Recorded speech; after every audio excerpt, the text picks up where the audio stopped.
চাক দিয়ে রাখ।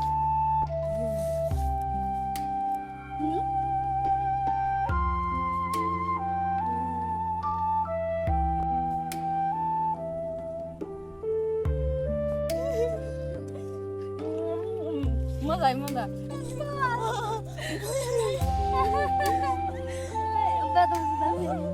সবাই তলে যাবো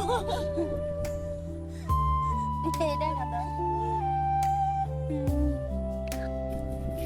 একটু বাইরে থাকবে না একটা খান।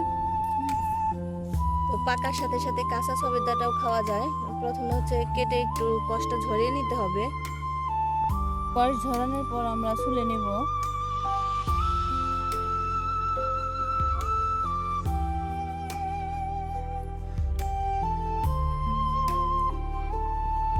তো ছুলানোর পর পানিতে ভিজিয়ে রাখতে হবে লবণ দিয়ে। তো আমি একটু লবণ দিয়ে দিলাম। এখন কুচি করে নিতে হবে। ঝুরি করতে করতে দেখে দেই কি কি মশলা লাগবে আমাদের। তো আমাদের হচ্ছে চিনি লাগবে, চাট মশলা লাগবে, লবণ, তেঁতুল, আর ফ্লেভারটা ভালো করার জন্য কচি লেবু পাতা লাগবে, আর হচ্ছে কাঁচামরিচ লাগবে। কাঁচামরিচ কই? কাঁচামরিচ তো বিলে গেছি জানি আসে। হাই রে অলস হইছস, আন এখান থেকে আন। করার পর আরেকবার ধুয়ে নিতেছি।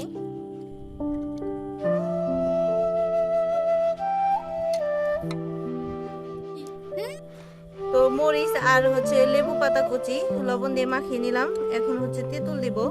তেঁতুলটা কালো হচ্ছে কারণ এটা পুরানো তেঁতুল। আর সামান্য পরিমাণ চিনি,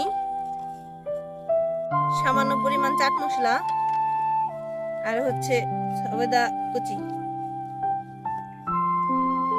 সবকিছু দিয়ে ভালোভাবে মেখে নিব। আর এটা টেস্টটা আসবে হচ্ছে একটু টক ঝাল মিষ্টি।